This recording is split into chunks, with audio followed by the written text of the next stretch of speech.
I'm not going to change the world, but for the difference that you can make, it can be enormous. Purposely Podcast, amplifying the stories of people who are making a positive difference to society and the environment. People inspired by purpose.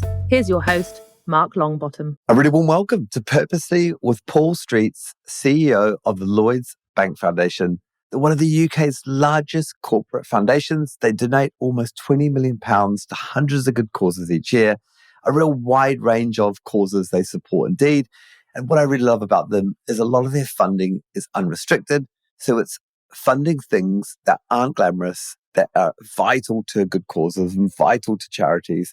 Paul's had a phenomenal career in the for-purpose sector. You're really going to enjoy this episode. Before you dive into it, can I just ask, whatever platform you're on, whether you're on Apple Podcasts, Spotify, whatever it is, please hit follow. It'll ensure you get future episodes. Enjoy. This episode of Purposely was brought to you by Benevity, the all-in-one software solution that benefits employees, customers, non-profits, and society. Let's get back to the show. Paul Streets, a really warm welcome to Purposely Podcast. Good morning, Mark. You're the CEO of Lloyds Bank Foundation. What's its mission? What's its purpose? Our mission is to reach people facing deep disadvantaged within England and Wales. And by that, we mean people facing a range of what we call complex social issues, starting with people involved in refugees, homeless, addictions, drug abuse, people coming out of prison, a whole range of issues. But often they compound and they often aggregate around people who've experienced trauma at some point in their lives, which has caused some sort of catastrophe in their lives. And our purpose is to reach them through small local charities, typically organisations with a turnover, what has been $1 million, but we just reduced to £500,000 sterling, that is, for your Kiwi audience, because we think they're really effective at reaching people in that situation. And so nearly 60 years old, you're a funder, but a funder that does a bit more? Like you tend to try and walk alongside charities? That's right. I'm 40 years old, actually. I might be 60 years old, and the charity is only 40. Our purpose is to do that because these are organisations which are typically run by people who are really committed to the community they work in and the issue they're trying to address. But often they're people who, for them, it might be their first role as a leader, as a chief executive of a small organisation with maybe, some of them will have 2 employees, some of them might have 20, the largest, but they're all relatively small organisations. And often they're really good at their frontline work, but may not be so strong as some of the back office support, if you like, around things like strategy development and HR processes and systems. So, as you say, walk alongside them by providing a package of support, including funding, which for us is long term. We fund for 3 years. And alongside that, we provide, this package of support during that period of time. And our money is unrestricted, so they can use it as they wish. But what I should have said is alongside our core support for charities, we do 2 other things which build from that. One is we're working and increasingly doing more of this around working at a community level to try to deal with some of the underlying issues that cause the problems that we're trying to address in the first place, working with collaborations of small charities and local organisations to address issues. And thirdly, we do a lot of work to try to draw from what we learn to influence the wider agenda with government, with private sector employees, given our link with Lloyds, for example. So, we would say we fund, we develop, we influence, those 3. And it starts with we fund, because we're not credible unless we're reaching somewhere around 600 organisations we fund. But from that, we build around, we develop in communities, collaborative work, and we influence the wider sector in a way that is trying to influence positively for the organisations that people are trying to reach. Yeah, wonderful. And I want to dive into some of the specifics about that. But before we do that, just in terms of you're a corporate foundation, you have a parent, so you have a funder, you have some independence, but you also have a line through to your corporate. Tell us a bit about the sort of how it's set up and how it's governed and all that good stuff. Well, we've got a really positive relationship with Lloyds Bank. I would say we are quite independent from it. We're funded by it. We work with it where it makes sense to do so. We might want to talk about some of the skills-based volunteering work as we go on with the interview. But they're keen that we work on the work too, and they've given us that we get 9-year rolling funding, so that gives us a lot of security, which guarantees most of our income actually, and it's a floor and ceiling level around that 9 years rolling funding. And we've got a board of 12, of whom 4 come from the bank, but they're all independently appointed, and our chair is independently appointed. So we have a high degree of autonomy from the bank, but we work with it where it makes sense. The bank increasingly, under new leadership, is focused on purpose. For example, Big Drive around social mobility, we will fit very much around that, and in reaching communities because its strapline is helping Britain prosper. And we would say we're putting it all in helping Britain prosper. So it's a pretty close relationship. And we work with them very closely on areas, let's say, like skills-based volunteering, which is something I'm very passionate about, which I'm sure we'll pick up as we go through the conversation. Are your annual funding around the sort of 16 million currently? Is that what you receive? Yeah, I mean, our direct funding to charities and direct support to charities is somewhere in the order of about 15 million this year. And then alongside that, we were down to that, our work with communities, which we're spending probably 2 or 3 million, and our work around influencing, probably another 2 or 3 million, depending on what that is. So it's a suite of things we do. But the bulk of the resource goes to, even our work with communities and our work on influencing, the bulk of it goes to support local small organisations. A good example on the influencing side, for example, is we do a lot of work with Latin American Women's Rights Service, which is a small charity based in North London that works with migrant workers coming from Latin America and women who've been often working as domestics within the UK context. And they've done a lot of work around better rights for migrants for the UK, and we've supported them to do their advocacy work. So we were doing our advocacy work both directly with government, but also indirectly through the organisations that we would fund. And do you ever get a call from the bank in term trying to influence, or they're trying to stay connected in a positive way? But that independence, how much of a conversation do you have with your bank and your funders? Because your funding's linked to their profits. That's right, isn't it? It is linked to their profits. Yeah, I mean we get 0.5% of their net profit every year. And as I say, it's based on the last 3 years' profits, but it's a 9-year rolling deal. They're really positive about the strategy. I mean, we just had the senior team of the bank, for example. That's 20 of the most senior people in the bank. And bear in mind, the bank is the largest UK high street bank. Well, it's not high streets anymore in terms of numbers of customers. Yeah, with a huge turnover, a capitalisation of about 34 billion last time I looked. I mean, it's a really big, it's a FTSE company. So it's a huge organisation. And they're very happy with what we do because they think it complements their approach towards helping Britain prosper, but helps them to reach through us people at places that they wouldn't be able to reach direct themselves around social purpose. So, it's a pretty symbiotic relationship, really. And as I said, we had 20 of the most senior leaders in the group go visit a group of half a dozen charities in the West Midlands only a couple of weeks ago, actually, which is an indicator of the interest. And I think they see it particularly in society where young people entering the labour market really want different things out of their employers. They think we are part of that offer of the kind of stuff that the bank does that demonstrates it's not just about making profits, it's also about contributing to the community. And not just contributing in a financial sense, but enabling people to actively get involved in the community, which is something we're really passionate about. We've involved something like 2,500 bank people over the last few years in some direct support to charities in different forms, really building on the skills that exist within the bank around things like risk and financial management and planning, and playing those out into the charities with skills-based volunteers. Because my mantra is no gardening, no digging. They use the skills they got within the bank and deploy them in a very different context, which actually is really beneficial to all parties. The charities find it very valuable. The employees are really stretched to try and apply some skills in a very different context, but also connect with issues that they may not come across in their working lives. And as a foundation, we benefit because we're getting pro bono support, which has a high value with a high cost if we were buying it.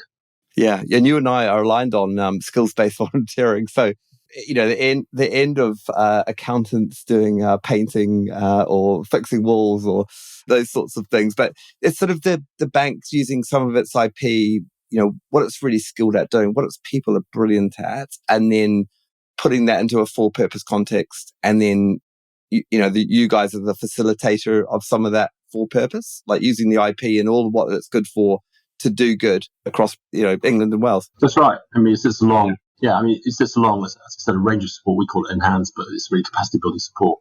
There's a whole suite of stuff that we provide, all provided by third parties. And we're actually like the link person between the charity and the third party. We fund the third party's inputs around a lot of strategy development, kind of classic stuff that a small organisation might need, business planning. And the bank office sits alongside that as an integrated part of it at its best, providing things like mentoring. We've done over COVID, we started doing more online work with them. We always had the view that we had to do things face to face, but charities did an amazing job during COVID of going online and working digitally. And we were able to do a lot of digital offers, which actually makes us independent of geography. It doesn't matter where people are in bankers, they can provide digital support, not for digital services, but using digital as a point of access around a whole range of stuff, dealing with some of the issues that charities were facing at the time. And as a leader of someone, who shares their name with one of the big financial institutions in the UK, and I'm just thinking sort of shocks at this point. So, 2008 financial crisis, banks came under fire. Fast forward to the global pandemic, people with huge resources, organizations with huge resources, the pressure was on to respond and respond really well. But do you think as a leader of an organization in that position, you sort of, the weight of responsibility is on your shoulders and you feel it a little bit more than if you had a different brand and a different paymaster? Yes and no, I think. Clearly the brand book cuts both ways, doesn't it? So people know what the Lloyds brand is in the UK. They have a view of what it is. Some of the views may be good, some of them may not be so good. But a lot of people have a view of what Lloyds Bank is, and it gives us a profile and a name. And usually that's a really helpful thing, actually. But it can be unhelpful. Clearly, all the stuff around 2008 and the financial crash wasn't great because a lot of people were affected about that directly. And in fairness to the group, they supported us through that period at the time when actually they were making zero profits and they were half owned by the state. So it was a difficult time, but it does cut both ways. Equally, we will fund stuff that's quite edgy and sometimes maybe quite contentious for the group, but the group is happy for us to do that independent way, in the way that we do, because we're focused on mission and purpose, reaching the people that we need to reach. But we're not always dealing with cuddly issues. In fact, quite the contrary. We're not funding work with children, for example. All our work is with adults. We don't really work with animals. We don't actually work with things like cancer. So some of the more, if you like, I wouldn't say easy because they're not easy issues, but they're more acceptable places of charity are the areas that we don't tread on. We are dealing with things like addiction and sex work and domestic violence, quite hard-edged issues that are a long way from many of the customers of the bank. So generally, as I say, it's a pretty symbiotic relationship, and they're pretty comfortable that we would do that.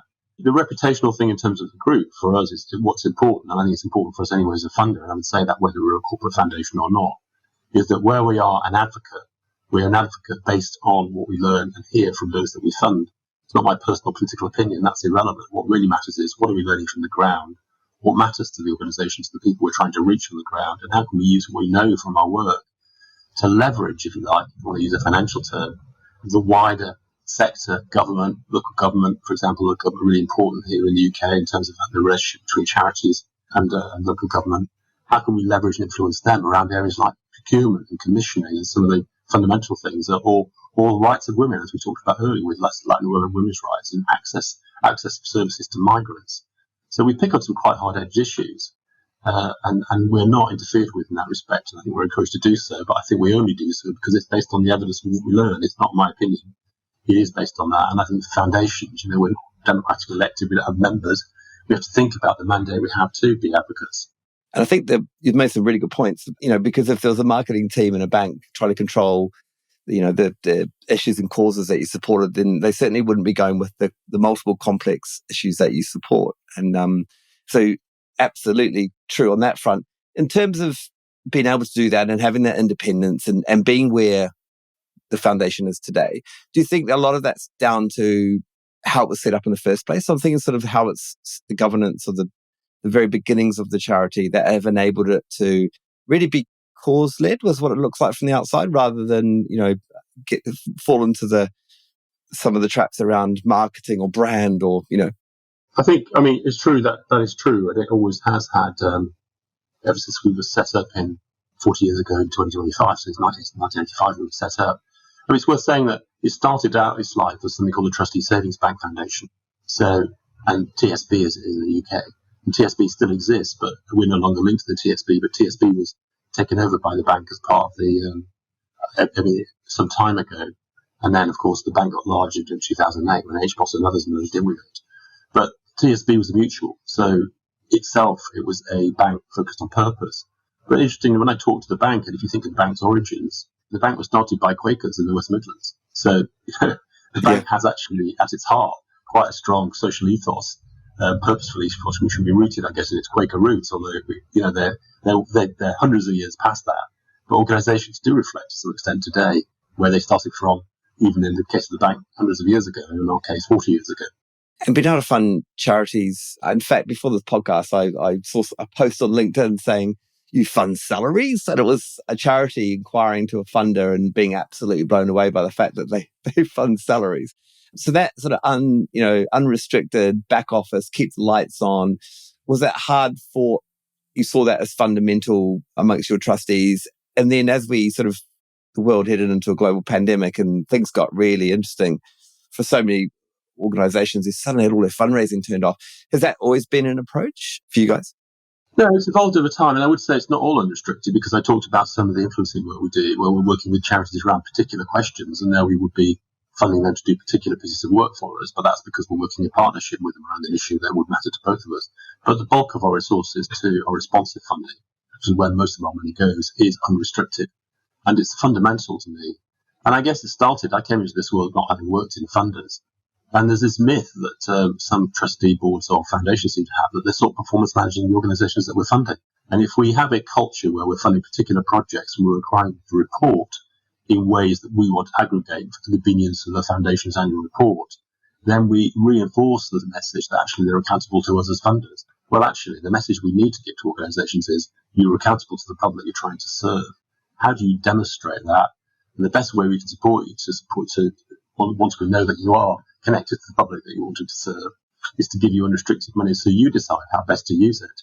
But it seems to me fundamental, because we're trying to shift accountability away from us as funders. We're not commissioners, and we're not performance managing organisations, back to boards, back to local communities, so they can determine how best to achieve their own mission without any diktat from us.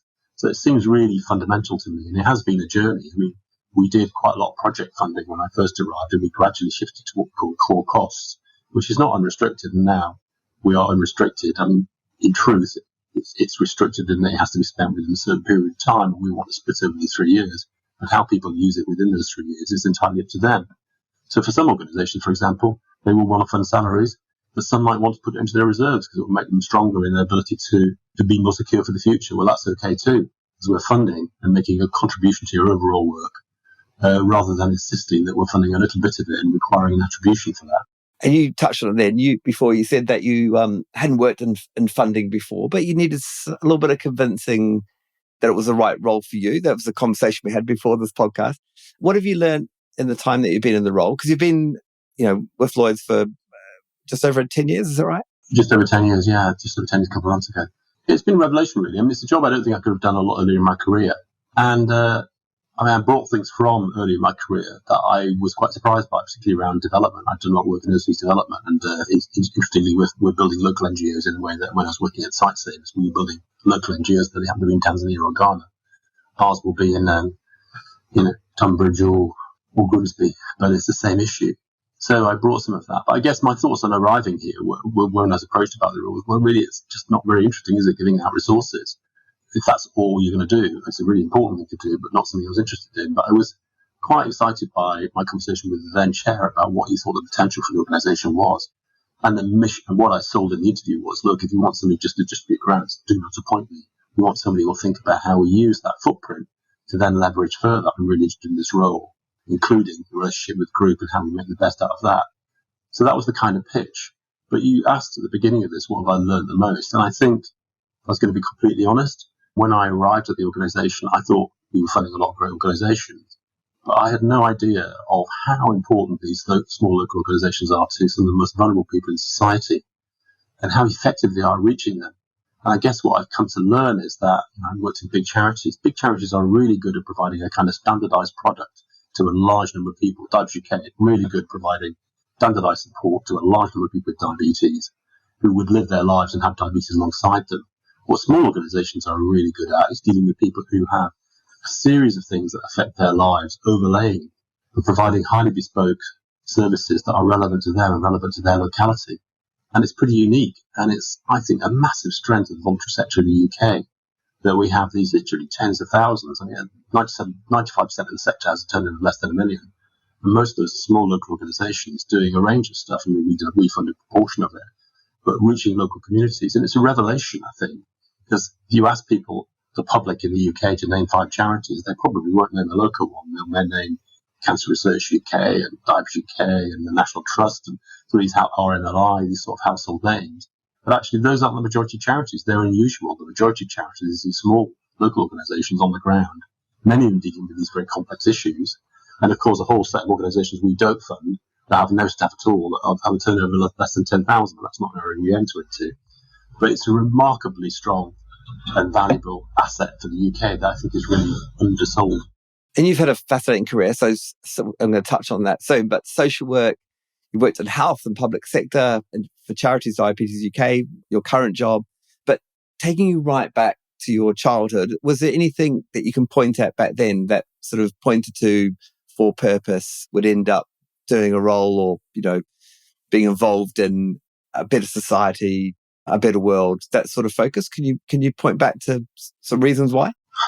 Well, yeah, it's funny how these early things, formative, I mean, when we were speaking before preparing ourselves, reflecting on the fact, I came from Scarborough, and Scarborough, for those people in the UK will know, but in New Zealand, they may not, it's a small town on the northeast of England, it's out in London. So, probably a town of 50,000 people, it's not particularly prosperous. It was a very grand Victorian resort that has seen its heyday probably 50 years ago. And my dad was a greengrocer there. It was interesting. He wasn't particularly politically active with a big P sense, but he actually had social conscience. He would quite often give the takings of the business every day to a cause that was pertinent at the time. It might be a famine, it might be something he'd read about in the news. He'd give the whole of the takings. So he had that kind of mentality, and I suppose I'd grown up with some of that. And then I went from, walking from Scarborough, which is 250 miles north of London, for those who will not know it, and was a graduate in London at UCL, which is very kind of home counties, southeast, the university. But my first job coming out of that was as a residential social worker with what were then called maladjusted children. It's a terrible term, really, but kids who'd been through the care system who had hellish lives. And I learned an enormous amount from that. As much learning from them, frankly, as giving to them, because I did a key worker system. I did that role for about 3 years in 2 different organisations. But it was a real insight into people who had not had some of the advantage that I'd had in terms of a very stable family background and support of parents in the way that they had. People who didn't have any of those things and had had to cope with them and were living in West London, which is where I'm working. And paradoxically, I mentioned this when we spoke earlier, one of the first charities I visited when I started my role at the foundation was a charity called the Z2K, as the KS 2000. And it was set up in order to address homelessness in a part of London, which was not less than half a mile from where I began my career as a social worker. And it was trying to support young women in particular, young families who were effectively being moved out of their area, if you like, a form of ethnic cleansing almost, into places like Barking and Dagenham, because housing prices were such that the local council they didn't want to live in the same size house they had because they didn't think they had enough families. So they were moving people out, they were supporting people on the edge of homelessness. And I think it was kind of ironic to make that kind of connection so many years on from that first role, graduating with a geography degree from UCL back in 1980. So you've been, from what it looks like, a high achiever. You got a stellar degree. You'd had that experience with your dad, which I think was pretty unusual back then, possibly. But do you remember being quite intentional about wanting your career to count for good? Or do you think once you had seen what you saw doing that social work, like how intentional were your actions and the direction that you took? Do you remember? Well, I don't think, the temptation when you go to it's what's called a Russell Group University in Britain, it's a top leading university, it's not a good degree. But I'd actually studied overseas development, so I became really interested in overseas development. That's partly why I ended up working in development, because I had formed an interest in that. I did a master's after I did my social work in that. But I suppose the temptation is when you're at that sort of university that there's a whole bunch of big employers, actually like the bank, who come around and want to recruit you. And I just was not really interested in doing that. I personally think, and actually younger people now don't make those choices so early. I cannot see how at the age of 21 with no life experience you can really make a decision about what you do for the rest of your life. And I actually think we've moved away from that more like it's a good thing. People need life experience before they make these really important choices if they do. But I knew for sure I just didn't want to do that. And I'm well educated, I'm reasonably smart. So I had a lot of choices actually, and that's what I've been blessed with, having a lot of choices. And I've been able to combine what's been a reasonable income with something that really matters to me. And it has been really important to me. I just don't think I could have been motivated to work in an organisation where primarily it's about shareholder profit. So, I've always worked in purpose-driven organisations, whether that's in the public sector or the monetary sector, and love working with the commercial sector, but I've never worked in it. And I think that die was cast a long, long time ago, actually. I was never going to become, a banker or a stockbroker or any of the things I perhaps could have been, or joined a management scheme with John Lewis's or whatever. Just wouldn't have interested me. It's really important to me that what I do is something that I think matters and that I feel I can make some kind of small contribution to it in the roles I've done. And worked with some terrific people. I'm blessed with that. And working overseas, you've done, as you said, international development. So how much perspective, or what was those experiences like in terms of forming kind of who you are and your intentions in your career and your life? Like, was that a formative part of it? I mean, really important. I did a Master's in Agricultural Economics and then worked in the postgraduate course with something called the Overseas Development Administration, as well as its British aid, basically. And I got sent to the Solomon Islands, just up the road from New Zealand. It's supposed to step the road every several hours. But yeah, really close. Yeah, and Botswana I worked in. And I worked with cooperatives, actually. It's interesting, the word that there was cooperative development. So, it was, and then I worked for Site Savers, which is an extraordinary charity in many respects. Very committed to, again, the fundamental things about principles and what drives you. And again, I've reflected on what I do now. Site Savers itself was set up by a guy called John Wilson, who was blind, who'd been blinded, ironically, and quite coincidentally, in an accident in the school that I went to as a child in Scarborough Boys High School. He was blinded in a chemistry accident. An extraordinary bright man, went to Oxford. Was asked by the RNIB, the Royal Institute for the Blind in the UK, after the Second World War, to go and find out why so many soldiers who were volunteering from West Africa were blind. And he discovered river blindness in West Africa. We didn't actually know about it until then. And he set up what was then the Royal Common Society of the Blind and Sight Savers. So that kind of strong ethos is sort of fascinating to me, how charities develop. But one of the things that he was really absolutely committed to was not sending in expatriates. It was to build local strong NGOs and support local strong NGOs. And it's the same model, actually, so we're not parachuting in people from somewhere else to fix the problems of Grimsby. We're working with local people in Grimsby to resolve their own issues with the power and the potential that there is in the community in which they work, just as we were working in Ghana with the Ghana Society for the Blind that was there in Accra. It wasn't a bunch of expatriates, it was Ghanaians trying to resolve the issues facing visually impaired people in Ghana and dealing with things like blindness prevention. So there are many parallels, as I said earlier. We are building and supporting, I hope, strong local NGOs in a way that Site Savers was trying to build and support strong local NGOs within the countries in which it was working. And was it a difficult role to leave? Like coming back to the UK, do you remember that being tough? Yeah, I mean, it is tough. It's always, but it's a bit of being an expatriate is it's a strange experience, really, isn't it? Because, we're very comfortable, but we're not hugely wealthy. But in a country like Kenya, which is where we lived, and I was travelling a lot within Africa at the time, and actually did quite a lot with South Asia with Site Savers too, you are a wealthy person compared to everybody around you. And that becomes slightly contradictory around, and the sun just comes up with that, I think. In the end, if you're somebody who's driven by purpose, you kind of does grate slightly that here I am as a wealthy person, part of the aid industry, which he is. So while we loved our life there, and I loved the job, it was great, and I really love and admire still what Site Savers does, it was important for us to come back, I think. We came back part to have kids, but we both came back. Both my wife and I both did postgraduate qualifications. I did an MBA. And from that, but it was my first entry into the voluntary sector. It was coincidental, really, Site Savers, because I would have worked in government as a civil servant if I stayed with the ODA. And it showed me what the power of charities is. And that story about John Wilson, where their roots are, is really, really important. And that's why, really, since then, I spent most of my life working in the voluntary sector. I did have a 10-year stint working in the public sector just before I came to my current role. Yeah, and those early lessons, like building on that layers of experience that you've had in all of your roles and all of your like local and overseas experience, hugely valuable. In terms of you becoming, leading organizations and being the CEO where the buck stops with you, tell me a bit about becoming a leader and, stuff that you like and you don't like. And, so one of the things about leading organizations, you have to deal with a lot of the negative stuff, right? So if there's something that goes wrong that day, it generally lands on your desk. But evolving as a leader and being comfortable with that and thriving.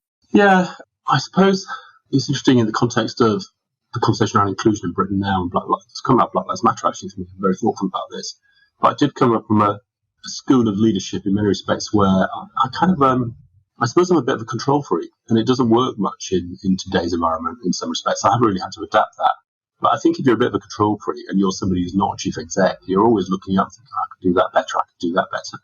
I think that's one of the things that drove me to want to be, I kind of think, I sometimes say to people, well, if I look in the mirror and I'm looking in the organisation and it feels really awful, well, the only person you can blame is the person you're looking at in the mirror. If you're further down the chain, you tend to blame the hierarchy. But if you are the hierarchy, you can't. So, that wasn't so like mission to do it, but there's something about having complete control. I really love working with boards. I think the sectors, good chief execs will really build and work with excellent boards, and I've worked with some really excellent boards in my time, and that's good. And I like, as I've grown older, seeing people develop and build their own careers, and I do a lot of mentoring. I teach, actually. I'm a visiting professor. It's honorary role at Bayes Business School, which is one of the leading business schools in Britain, and it does probably the leading voluntary sector postgraduate course. And I teach on that. So I wanted to train and develop the sort of leaders of the future. But I guess, I've been a chief exec off and on for 20 years. And I was a civil servant for 5 years. I hated it. I loved the fact that in theory you had all the toys and you could play with them. In practice, they weren't your toys, they were all ministers. Your ability to actually make any change was so limited. The thing as a chief exec in the voluntary sector, you could, I'm not going to change the world, but for the difference that you can make, it can be enormous. And I really like that buzz you get from a bunch of people who are really excited about purpose and come together and focus on it, as I hope we do at the foundation. At its best, we had our first residential a few weeks ago with everybody in the room. We've got about 50 staff. That's large for a funder in the UK, actually. And it was great, a real buzz, a bunch of people who were absolutely determined to do the best that they possibly can for the issues and the organisations and the places we're trying to reach. That's very exciting, and to see that energy and build that energy constructively around where do we make the most difference, given that we can only do so much, is a really important part of being what a chief exec is and doing that with the board. And it's fun, it's demanding, the buck does stop with you, but if you've got good people around you, you're not really alone. You've got a lot of people you work with as a team, and if stuff goes wrong, and it always does go wrong, as you get older, you realise that very few things are actually crises that you're going to be worrying about in a month or two, and if they are, then they are serious. But you've got a bunch of people around you who will help you work through it. Yeah. And it's great that you talk about enjoying working with boards, because a lot of non-profit leaders struggle with that. What's been your toughest day in the office? Toughest day in the office? Gosh. There have probably been countless ones over the years, but I think the things that I lose most sleep about are always people issues. Have I handled the situation well? Have I dealt with that well? Sensitive issues around individuals, maybe performance issues. Sometimes I've not acted quick enough. Actually, this person really needed to go and do it better, and it wasn't right for me or for them. That didn't. Sometimes you're kind of thinking about what's really going on in somebody's life. How do you deal with that and support that? Because ultimately our job is about people. And that's the stuff. Now, it's not my worst day in the office, but those things. Somebody resigns, you always feel a bit, you feel a bit bereft when somebody resigns. But actually, if people are moving on to better roles, then you should be encouraging that. Our role as leaders is to develop other leaders and to see them grow and develop and work through other organisations and hopefully do good jobs elsewhere, building on some of the stuff they've learned while you work together as partners. But they are the people issues, actually. There's an awful lot of stuff that goes wrong, inevitably, but very few things that are cataclysmic. And you just work through it, don't you? And I guess you get used to. I'm a terrible Monday person. I come into work, when I come back from holiday, every time I come back from holiday, the first day I get back, I think, why on earth am I doing this? 3 days later, I'm really excited by it and wondered why I never thought about that while I was on holiday. And I have that every Monday. Yeah, people talk about imposter syndrome as if it's for younger people. God, you still have imposter syndrome when you've been a chief exec for 20 years, still come to Monday. Oh, God, this feels awful. Why on earth do I want to do this by Friday? I'm wind up and excited about it all, almost certainly. And I think when I get to Friday and I'm not, then that'll be the message that I need to stop. Yeah. And I imagine during COVID, that was a pretty interesting time. What mark would you give yourself out of 10 in terms of, when all your team and your board would have been looking at you and going, all right, Paul, what direction are we taking here?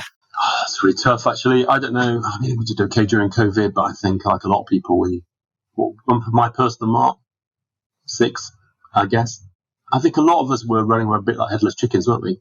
We've got to do something, but what is it we're going to do? And it took us a while to get our heads around that. And actually, some of my staff were really creative, and some of the things we did were really important and actually have made a significant difference to what we've done post-COVID.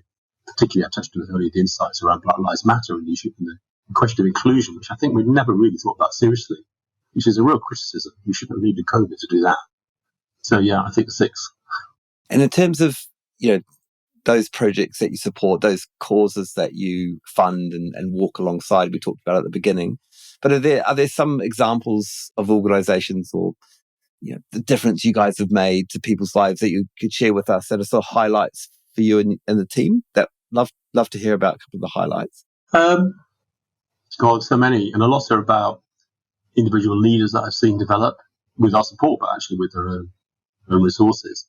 But it's the poignant things, actually. It's going to talk to charities. I was at a charity quite a few years ago, actually. This is one of many cameos I could give you And it was a charity that deals with, actually this charity is based in the Midlands, and it deals with young offenders.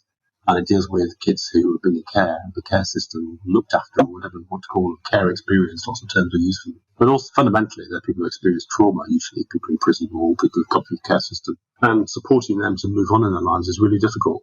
And I was talking to a prisoner who just did on one of my kind of regular visits, and this guy had come in and he started a job actually, having been in prison. So he's probably about 55, this guy. He told me he'd been out of prison for 30 years of his life, and through this organisation, he finally got a job, and he was doing delivery van, he was delivering stuff. And I said to him, how does it feel to finally have a job? And he said, it's amazing. He said, at last I can go out and use my own money and buy a present for my grandkids. I thought, wow, that's what transformation is about.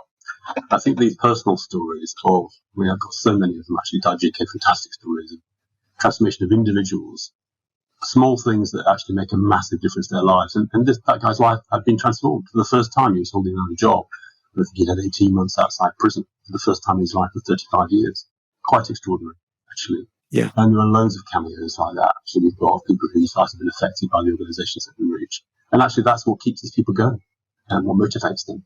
A refugee I met in Leeds, a guy called, I won't give his name, but he was because he is currently applied for asylum with a guy from Eritrea, meet you with a cup of coffee at this heaving charity in Leeds, and is so happy, actually, and so grateful for what he's got. You think, my God, my turn, what he's got is nothing. There he is, so up for it. What he can bring to Britain, what he can bring to our community, the hell that he's been through to get there. He came across on a boat, and yet to see him so optimistic and upbeat about what the possibilities and options are for him, and so keen to be making contributions to society, having been through all kinds of traumas in Eritrea before he arrived. Yeah, and our work is littered with countless, tens of thousands of people who are like the prisoner, like that guy from Eritrea, whose lives can be affected positively by some strong support from a small local organisation that actually puts them first and doesn't see them as an issue, but sees them as a person. So humanising your support of people and sort of sharing those stories. And because you deal with complex and like the list of causes that you support is fantastic. So asylum seekers, care leavers, domestic abuse, homelessness, learning disabilities, mental health, offending, sexual exploitation, trafficking, young parents, racial equity, all of these things, super complex. And the line is not necessarily a straight line for those people. So when it comes back to sort of sharing your impact or measuring your impact or, telling the world what you've done with the money, do you need to show some leadership and do you need to sort of hold the line on that and not get too obsessed with metrics and numbers and numbers of people helps? Like, is there something unique in there for you as a funder? I think it's really important actually that we tell. I think because most of us, we all know, frankly, most of us lead complex lives in one way or another, but most of us have not experienced some sort of horrific trauma in our lives that's caused something to happen. And I think it's really important we tell a story in a way that we demonstrate these issues are not simple. It's not somebody who needs a bit of CV support to get a job. It's somebody who actually needs a job who may never have been in work, who maybe have come from a family where there was abuse, and maybe sexual abuse themselves, and maybe they're out of prison, or have parents or themselves if there's drug or alcohol problems, maybe in care. All these things overlay. And there are no simple answers for people like that. And actually, I think it's really important we tell a story that actually there are people who are at the bottom, not on the bottom of the tree to be cherry-picked, which is so often what happens with contracting or the way that funders operate when they play a numbers game. But actually at the top of the tree where the prize is enormous if you can really help people move on in their lives. And I think we tell that, but it has to be a narrative story. And it has to be told through the voices and the eyes of the people who are being supported or the organisations support them, not by aggregating as funders, just because it happens to be convenient for our annual reports. So it's not a story that's not about measurement, because it is about measurement, but it's measurement in a qualitative way. And it's a recognition that we make a contribution to these organisations in the way they make a contribution to people's lives, but not taking the credit for that. The organisations do that delivery. We can make a contribution to it to support them, the funding that we offer. And that's a privilege. It's a huge privilege to be a funder and to be able to reach out to 600 organisations and affect potentially the lives of thousands of people in that sort of situation and make that small difference. But it is a qualitative story rather than necessarily a numbers game. And the numbers game is just a tyranny. We're not a contractor. We're not commissioning services. And one of our roles is to educate, as we would do within the group and within wider society, about the needs of these people and how complex they are and how there aren't simple solutions. And in terms of being there 10 years, have you got another 10 years in you? What do you think in terms of the future for yourself, but also probably most importantly for Lloyds Bank Foundation? What do you see the future? More of the same or a bit different? It continually evolves, actually. I mean, and it evolves, and I think in a really positive way. One of the great things, one of the things I'm most pleased about in terms of the culture of the organisation is that, as an incoming chief exec, supposed to do a review and introduce all kinds of zappy new things, and everybody expects you to do that. When you've been in an organisation a decade, you can't still be doing that. It has to come from within, and I think it does come from within. So, if there is something that the organisation has, which it may not have had when I arrived, is that latent ability deep within the organisation to drive forward improvement and always to quest to do more. So we will do more and we'll do better. We are doing much more work in communities, but trying to balance that with our work directly with single organisations, because in many respects we are funding through our work with individual organisations consequences of failure.